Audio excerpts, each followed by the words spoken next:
How's it going, dudes and dudettes? Brad the Guitarologist here. I thought in this video we might try something a little bit different. I wanted to review all of these videos of these guitar builds that these guys have put up for the Great Guitar Build Off of 2020. Now, all these guys who have done this, I think there are 8 different entries into this, and I thought what we might do is go through all of them and sort of review the builds, talk about them a little bit. Talk about what we liked about what they did, maybe what we didn't like a little bit about what they did. Maybe even at the end we will sort of pick our favorites and take a look at the auctions for these guitars. And all the money that they raise on this build-off is going to charity. It's a really good cause I thought I would highlight, so let's check it out. Okay, so here is their website, the Great Guitar Build Off. So we can vote for our favorites. I think what we might do first is check out the challengers. We've got 1, 2, 3, 4, 5, 6, 7, 8 official entries. I think there were some other people who made some unofficial entries into this as well. But let's go to the guitars and voting, and we'll see who all is included in this. Okay, first up we have Derek Lenards. Now that is the same Derek from Big D Guitars who built the guitar for me, that whiskey barrel guitar that he sent to me a while back. So let's check out what Derek has done. This is my official entry for the Great Guitar Build-Off of 2020. This is a challenge between all the YouTube luthiers out there using Crimson Guitar Kits, who's one of the main sponsors.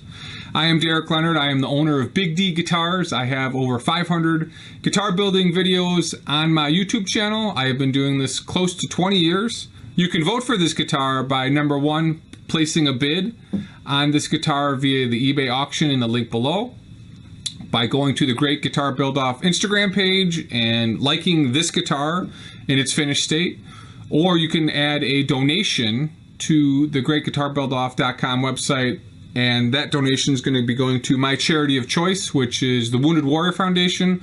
100% of this auction is going to the Wounded Warrior Foundation. What I did is I took the body, it's an ash body, I routed it all out to make a hollow body, and then I took these beautiful roasted flame birch tops from Kimball Hardwoods and plopped them on.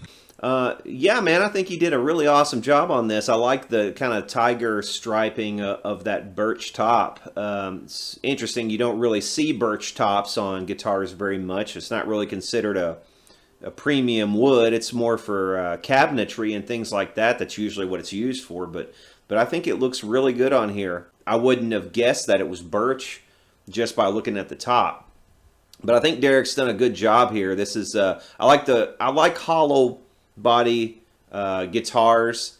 It not only relieves some weight, but it also makes the guitar have more of a chambered sort of tone. I'm a big Tele fan anyway, and I've always really liked the sound of those thin line Teles with the chambering on those. So I have every confidence that this would be a really good sounding guitar. I like the fact that it's got the humbuckers in there too. Just kind of sets it off, makes it something a little bit different than your average Tele. Looks like he's got some brass saddles in there. He says that's one of his own bridges that he makes, so kind of cool there. And yeah, I really like the Les Paul style toggle switch up high like that. You know, particularly if you've got, I mean, if you're gonna have dual humbuckers anyway, it's just a no-brainer place to put it. It just makes a whole lot more sense than having it down in the traditional Telecaster style. That's one thing about Telecasters I do not like, is the positioning of the switch. I think I've talked about that quite a lot, and it just makes a hell of a lot more sense to put the switch up there. I want to see how much this guitar is going for at the moment. Now, it's 2:06 a.m. on Wednesday, so, and I think the auctions for all of these are supposed to end on Friday. $2,550. Congratulations, man.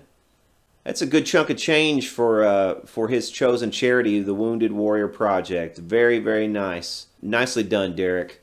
I'm just going to start from the bottom of this list and kind of go up, since we already did Derek's guitar. Let's try Jimmy DiResta's guitar. I think he is the gentleman on here with the most subscribers, and his video is doing very well at 115,000 views, so very nicely done on the response there.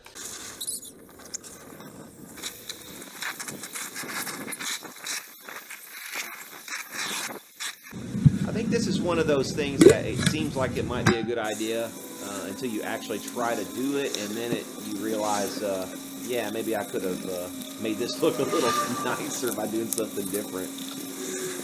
I think you're putting those on upside down, bub. Yeah, those are upside down. I think this dude is, he's not so much a luthier as he is, you know, he does a lot of different things on his website. Okay.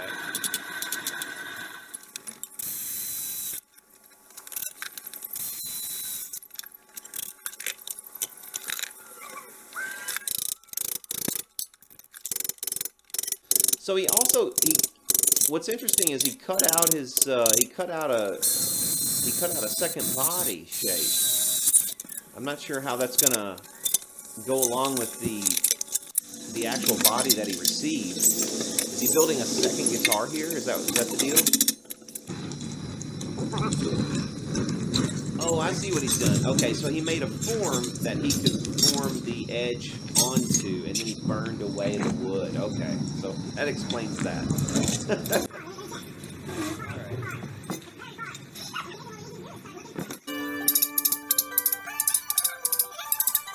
Oh, he's gonna get a copyright strike for chipmunk music. That actually seemed to work out pretty good, man. That's a pretty clever way to do it. I have to admit. I wonder if he'll show us at the end how much it weighs.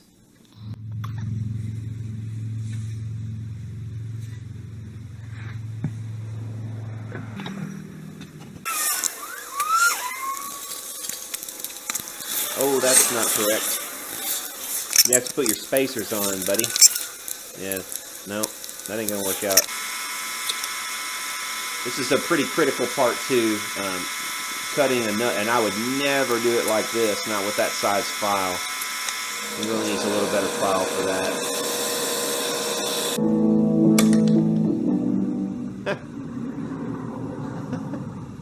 Nice, cool stand. Let's see how his auction is doing. There's no link to the auction. I guess he doesn't have an auction for it. He doesn't have his chosen charity listed either, so I'm not sure on this one. I'm not sure if he's got the auction or the chosen charity or what. So, okay, well let's go on to the next one. Let's go to Phil McKnight and see how Phil's getting along. Okay, this says it's builds. It's the guitar build part 1 of 3, so I'm not sure if he just hasn't finished his yet as of right now. So okay, so it's like 8-minute video, and at the end of this one, it looks like Phil is kind of going over the other contestants, and he's having someone else finish the body, which, you know, I think if it's a competition, that's slightly cheating. I won't hold it against you though, Phil. It's all for charity, so no hate, no shade. Let's see what we got here though. Let's go on to the next contestant, Tamar Hannah, and I think this is a female builder. So this is interesting. And what's funny, when I was kind of preliminarily looking ahead at these, I kind of glanced at them. I had never seen even her channel before, and I don't know why, because she has a pretty big channel. So I guess it's my fault for not seeing her before, but let's make a guitar. Looks like she's got a real blank. As soon as I saw this big ash blank, I knew that this was the one that I wanted, because I can get creative with the shape. Also, the cool thing about ash is right now, I mean, ash, because of the ash borer beetle that we have going on, it's with invasive species here in North America. It's eating up all the ash trees, so it's ash is not only endangered, it's pretty much going to become extinct. It's almost a foregone conclusion. Now, I talked with the owner of, or one of the owners of Louisville Slugger when I was down touring their factory, and made a video of that. If you want to check that out, I'll put a link up there. But yeah, talking to him, and he was saying that he had conferenced with some people and they were going to try to actually genetically engineer a ash borer resistant strain of ash trees that they could, hopefully plant in the future and, replenish the decimated ash forests. But yeah, good choice right now, particularly because, there's not much ash left. And if you're going to build a guitar, you probably should just go ahead and build it out of ash. That way, we'll have some ash guitars left in the world. All of the hard parts are already done. The neck pocket and the pickup cavities are all routed out. The control cavity is routed out. There's a control cavity cover on there, drilled out for the ferrules and everything. They also sent a neck that has already been fretted and it's been dressed. And if you're going to buy a kit, it's a real plus, a real bonus to get a neck that's already fretted, and the fret dressing has already been done for you, and it looks like they'll put a cool 12th fret logo on there for you, a custom one. Definitely a cool touch over a lot of the other kits that you can buy. I'm sure it's a little more expensive as well, but but you get what you pay for, and it looks like a nice kit. So I made that sound like it was going to be really easy. Fast forward to about 2 hours later. I have a rough shape that I'm not even 100% happy with yet, but I'll get it rough cut on the bandsaw. I think it's going to look cool. So I'll just start measuring everything out with all the angles to figure out what size material I need to prepare for this veneer process. This is the widest point over here, and I guess down here, so I'll take that measurement to see how wide I need to cut these pieces. Let me show you how to make a really super simple jig that's going to be able to cut any angle that you need. So all I have here is a block of plywood and a smaller block of plywood. Let me figure out where I want this piece. Put my bevel gauge up on the end, and that's it. Just use some brads to lock this into place. And just screw on these toggle clamps. Smart.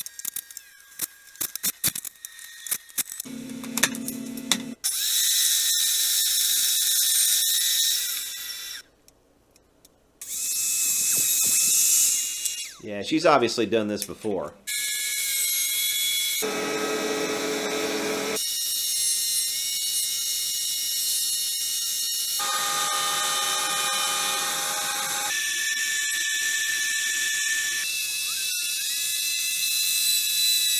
Ooh, yeah.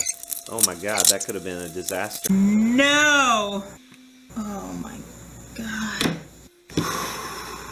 I messed up 2 of the pieces on the pattern.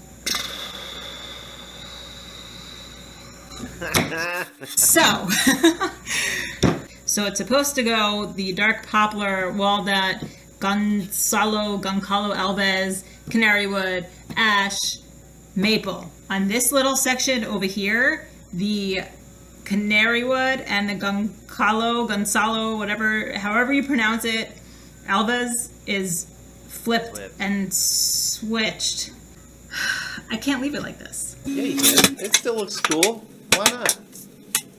Shit, I would have just left it. I probably wouldn't have even said anything. I would have been like, yeah, looks great. Looks great. None of y'all would have noticed it. Nobody would have noticed it, honey. She's actually routing it out. Oh my God. This is dedication right here. This one goes here, and this one goes here. Oh man, yeah, I think I probably would have just left that one. Totally forgot that I need to shape the headstock also.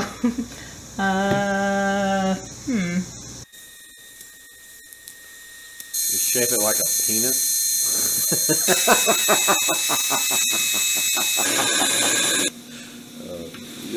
I'll edit that out.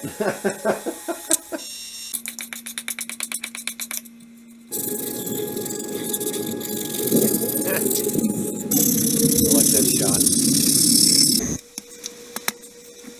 Tight fit. Good job.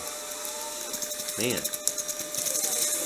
This chick, I'm really impressed. Something that I probably should have checked before, but the hole here is too small for the jack to fit through, so I just disconnected it, plugged it up with a dowel. Now I'm going to cut it flush, and then I'll re-drill a bigger hole to fit this jack.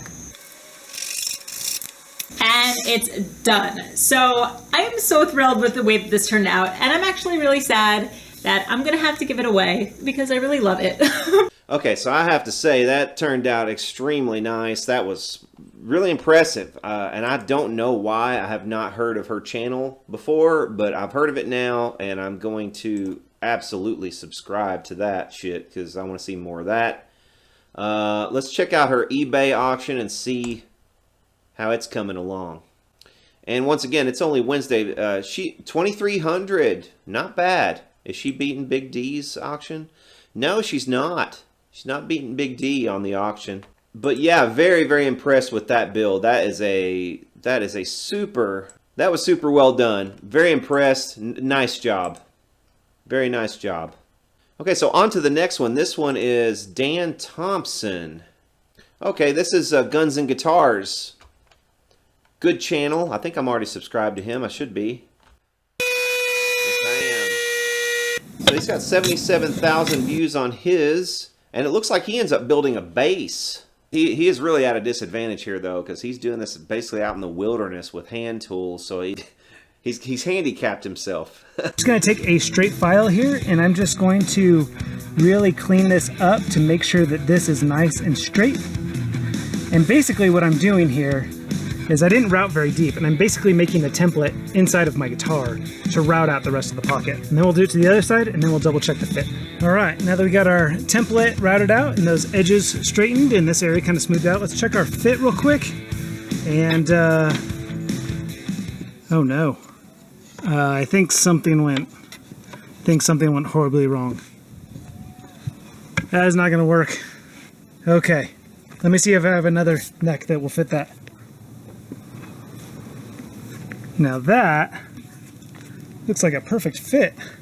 Did you really intend to put that on there? I don't know. I think he may have been. I think he may have been joshing us with that one because it looks like it is. It looks like it was made for that bass neck. So yeah, I think he may have been screwing with us a little bit. But yeah, that tenon that's on that neck, yeah, that wasn't made to go on there the way he was trying to put it on there anyway. So that's a bass neck. Well, I guess I'm building a short scale bass then. Okay, now obviously this was my plan from the beginning, and the reason why I ordered my body without any routes in it. I love PRS guitars, and I've always wondered why PRS basses don't look like PRS guitars. So I figured, why not build a bass that looks like a PRS guitar? Got my neck routed. Short scale basses are really fun. They're really cool instruments to screw around on. I love a short scale bass. You know, Supro made a pocket bass back in the 60s. I have one now. I've had one in the past as well, and I've had a lot of fun on those in the past, and I actually need to do something with that one. So that might be the subject of a future video. But I'm going to pause that right there. One of the interesting things about PRS guitars is that the the dive of the string to the post is straight. So it's straight on for every string. There's none of this Gibson, diving to the post like this crap that makes it hard to keep in tune. On PRSs, they're dead straight, and it looks like that's what he's doing right here as well on this bass. So that's kind of cool. I want to install them like this. That's pretty awesome, actually. Hang on, let's pause on that. Yeah, that's pretty clever and pretty cool. I like the way he's done that from the side and stepped that down. That looks freaking great. So I'm going to go for it. Hopefully I don't waste too much time on this, and hopefully it actually works. But in order for there to be enough room for this tuning peg to go in horizontally, I'm going to need to increase the thickness. So I have this red oak board, and so I'm going to glue that on there to get us to the proper thickness. He's using oak also. Oak, tends to be pretty dense.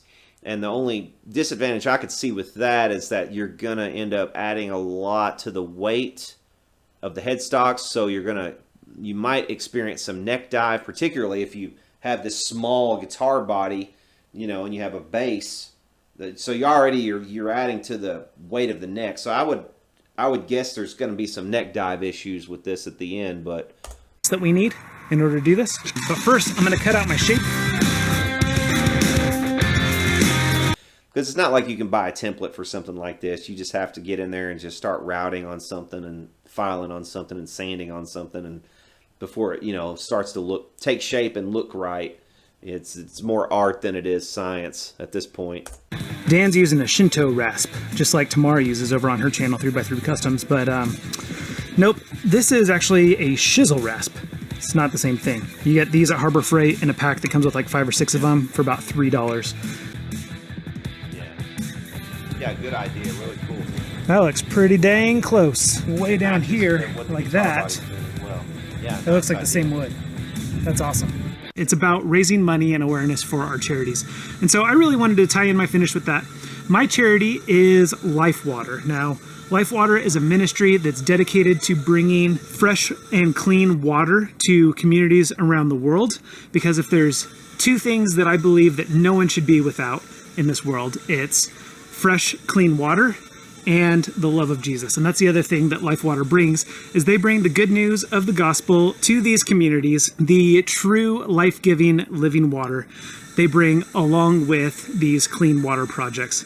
And so I truly believe in the ministry, and I support them, and I think that you guys should too. Right. And so for this finish, I wanted to do a 2-tone ocean wave. Now, originally I had planned to try to stain this some sort of aqua blue color to make it look like water, and I decided against that. I think it's just not me, and I think with the beautiful colors of wood that are already in this body, I just didn't want to do that. So I'm going to keep it with natural earth tones, but I am going to engrave in this ocean wave, but it's so much more than an ocean wave, okay? It's going to be sort of a yin-yang effect with dark on one side, light on the other, and if you think about an ocean wave, it's 2 forces sort of colliding. You've got water rushing in and water pushing back that creates the wave. So it really represents the balance of good and evil in this world.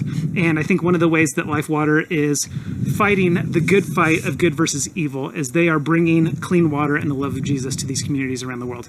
So that's what this finish is all about. I think I can pull this off. So let's go ahead and give it a try. Yeah, so mad respect for that. That's very cool. Good charity, it sounds like.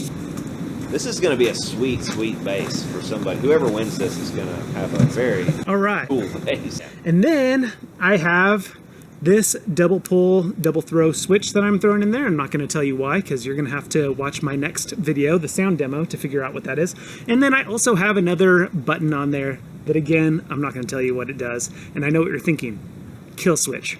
And it is not a kill switch. Okay, so I think we get the gist of this build. It's very, very nicely done. He put a lot of work into it. The fact that he was doing it while on the road, moving around to the national parks, is just particularly impressive. I'm not sure I could work under those conditions. I mean, I would be willing to try, because, man, there's nothing like a swing through all the national parks like that. Great times to be had, man. Sitting around the campfires and stuff. I'm kind of jealous, actually. But I'm kind of curious to see what his eBay auction is up to. Let's check it out and see how high it's gotten. I would imagine with 78,000 subscribers, he has to be doing... Well, no, he doesn't have it up yet, huh?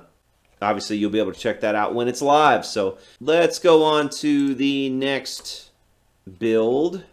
And that's going to be Brad Angove. Hey, what's up, guys? Welcome back. Today is the day. It's the one we've all been waiting for.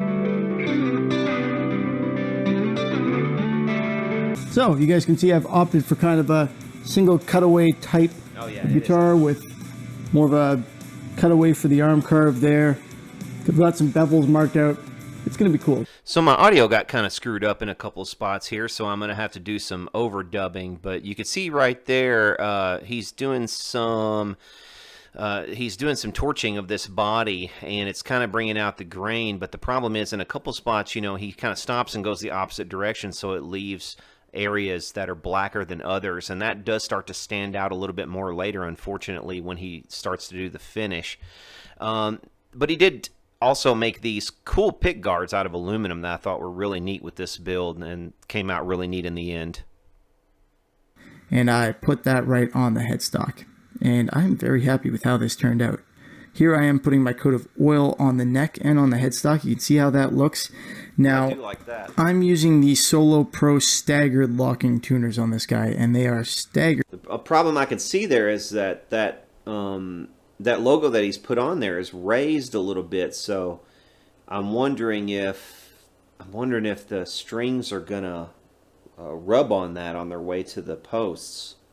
I don't know. And if he needs a string tree at all, he's going to have to drill through it. So that might be unfortunate if he had to put a string tree in for any reason. Which means I don't have to use string trees. They are shorter as you go up the neck. So it's 3 different sets of 3 different heights, 2 each.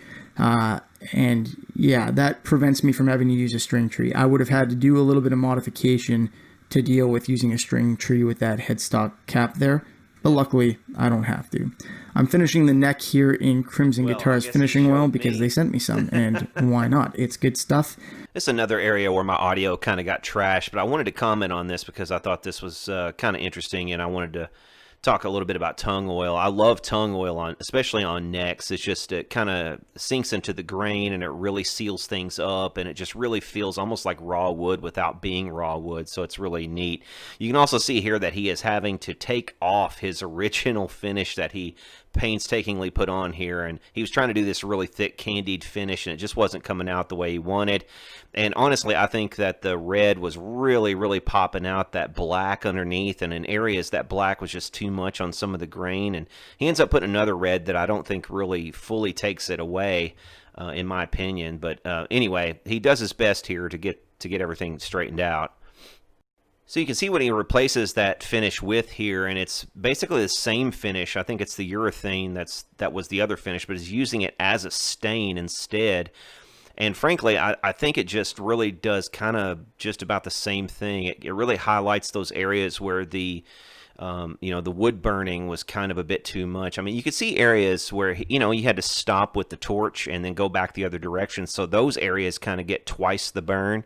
And you're never going to get that smooth unless you use a different method. I think if he'd used like maybe a larger torch with a larger flame and then grab the body and kind of move the body perhaps over the flame in just one direction all the way across, and then back at a steady pace, maybe that would have come out a little better. But you could see right there, in certain areas where, clearly the torch, I just don't think it was the right tool for the job. I think it could have been better if he'd used a larger flame.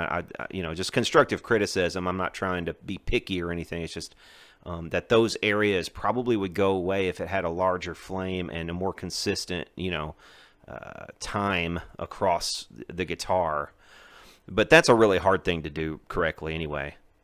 I almost think at this point he should have just sanded all that burn back off and maybe just done a natural even. I don't know. Or even just a solid color. A solid color. Fender style would have been maybe kind of nice. I don't know. I'm just thinking out loud.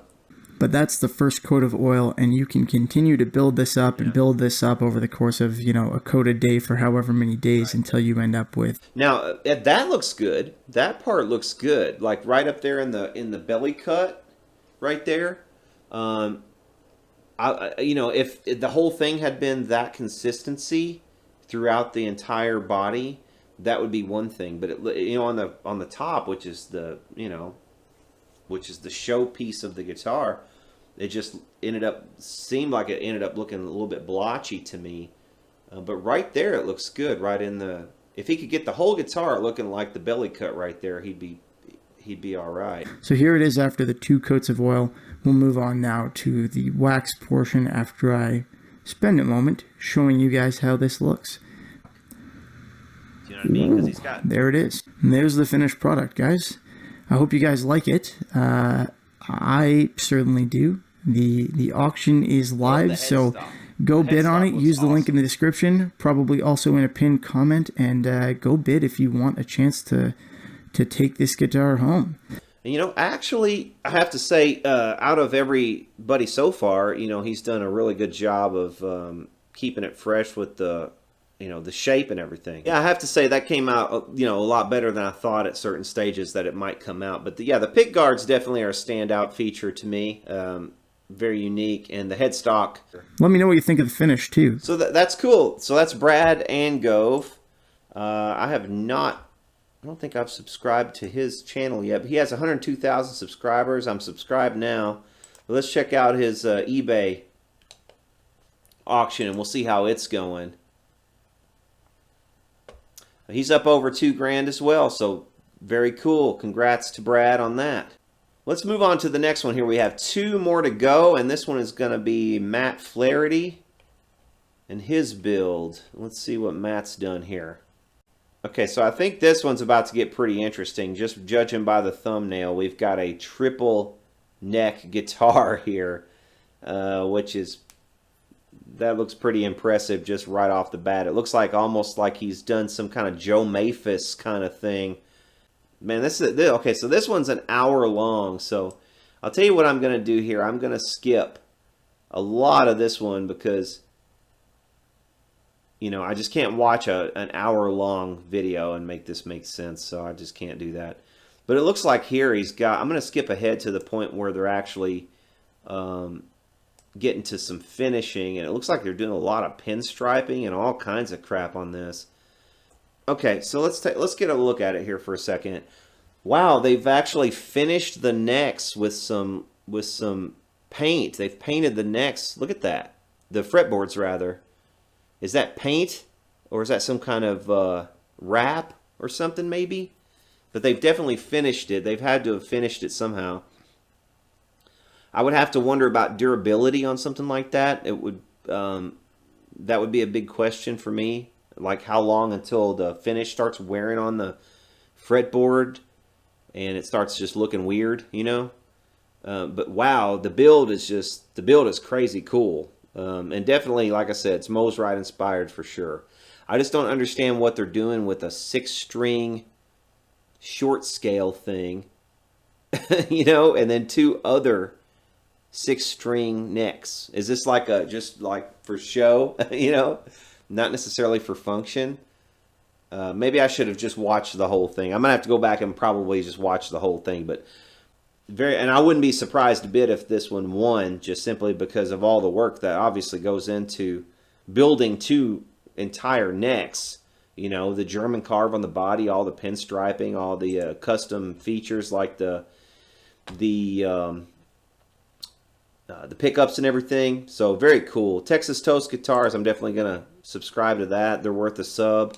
So $7,000 they're going to be raising for their charity. Wow. Somebody's going to have a hell of a build there. I mean, it's a really cool one-off guitar. And definitely Mosrite inspired. And I'll show you what I'm talking about. Let's see. One of the Joe Maphis. There it is. Right there. That's the earlier one. This is like the 50s Joe Maphis double neck, but you could see where they've kind of drawn some inspiration. You know, you've got Mosrite's, obviously they've got the German carve around the edges of the body, and just the overall shape itself is very kind of Mosrite inspired.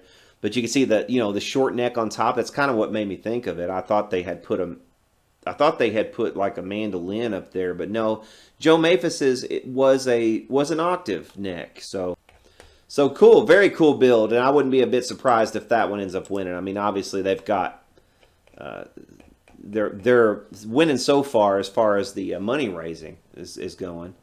So let's look at the one last one. This is Ben Crowe. The kits are made in his workshop. So basically, we have a huge range of fantastic makers and guitar builders across the YouTube spectrum. Brad Angove, Tamar Hannah from 3x3 Customs, Dan from Guns and Guitars, Matt and the other guy, i.e. the power behind the throne, from Texas Toast Guitars, Phil McKnight from Nail Gear, Derek from Big D Guitars, and Jimmy DiResta, and myself. We are all competing to basically raise as much money as possible for our own chosen charities. Okay, I'm not going to watch the entire thing. You know, he's busted his out, obviously, into multiple videos. It looks like he's got 5 different videos on his build, but we're going to just look at the last one. Welcome to my home studio, and welcome to the final video in my Great Guitar Build of 2020 entry. I'm not entirely sure how it's going to go together or if I'm going to succeed. Okay, so the gist of this build is he's taken one of his kit guitars, a Les Paul shape, and he's cut it into these thin sections, and he has hollowed out these sections on the inside.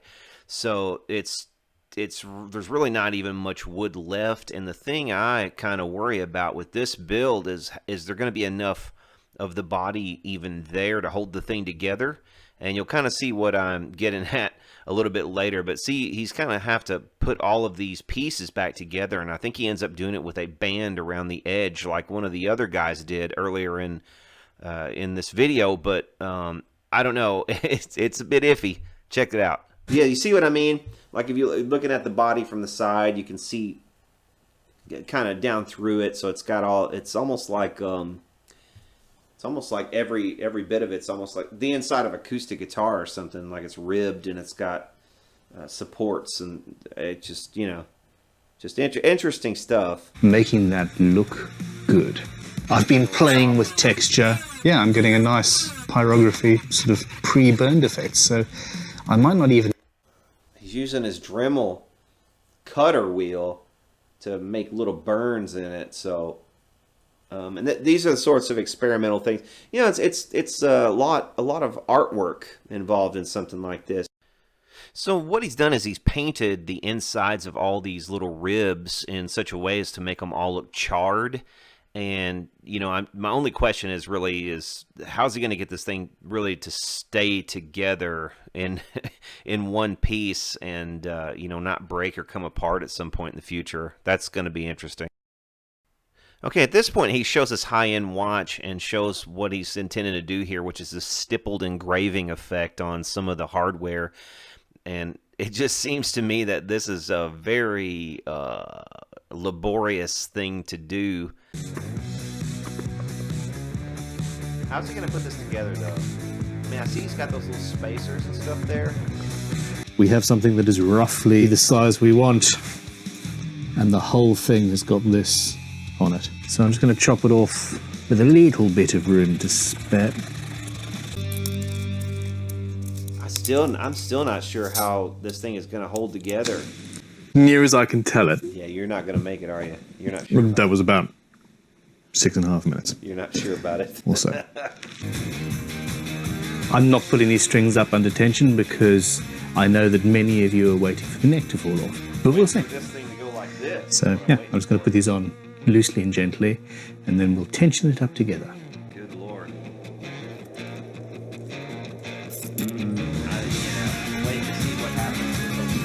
Let me know in the comments below who of you think this neck is going to fail because of the neck pocket, and who of you think this everything's going to come apart because the body is so fragile. And just for good measure, who thinks I'm going to succeed? I'm highly questioning this one.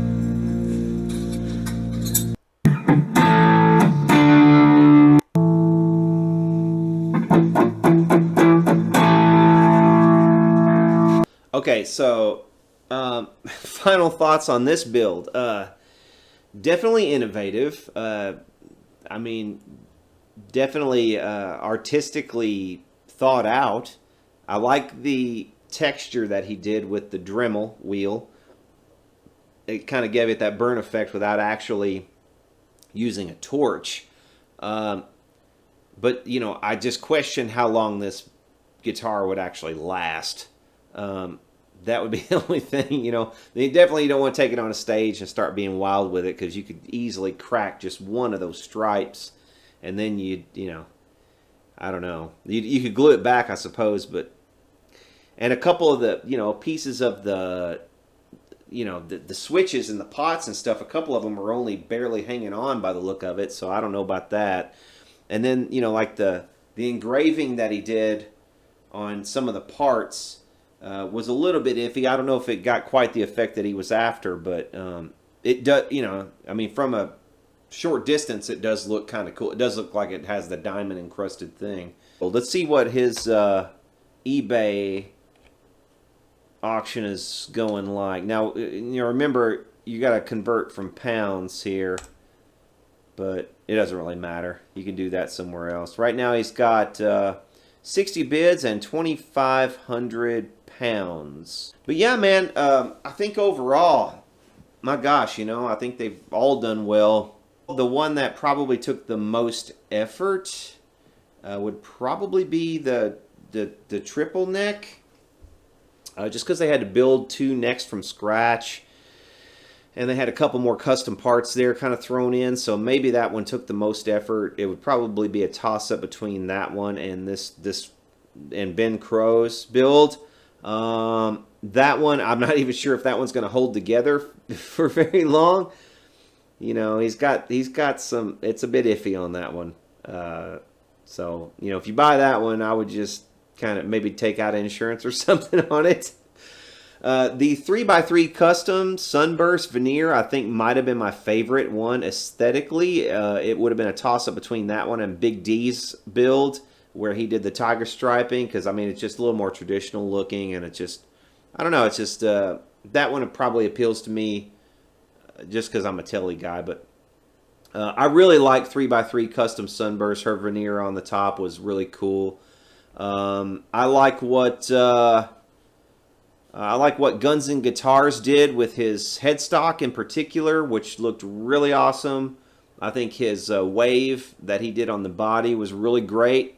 So yeah, you know, tell me below what you think. But you know, if I had to choose which one would I like to take home and play, 3x3 customs probably would edge it out from Big D's build, just because, you know, like I said, I'm a Tele guy. Her build was really close to a Tele kind of style as well, but I like what she did with her top with the veneers. But yeah, let me know down below what you think. I think the triple neck guitar is, you know, is exceptional. I think it's a really nice build. It's a bit unwieldy. I don't think many people would choose that to take on stage, but you know, obviously it's got its merits with the octave neck and the slide neck on the bottom there. I guess the one that takes home the cake for the most creative shape would be Brad Angove's, although, you know, I sort of question how some of it came out, but you know, I do like the headstock on that one quite a lot. I thought his raised emblem on the headstock looked really great. But yeah, let me know down below, what was your favorite one?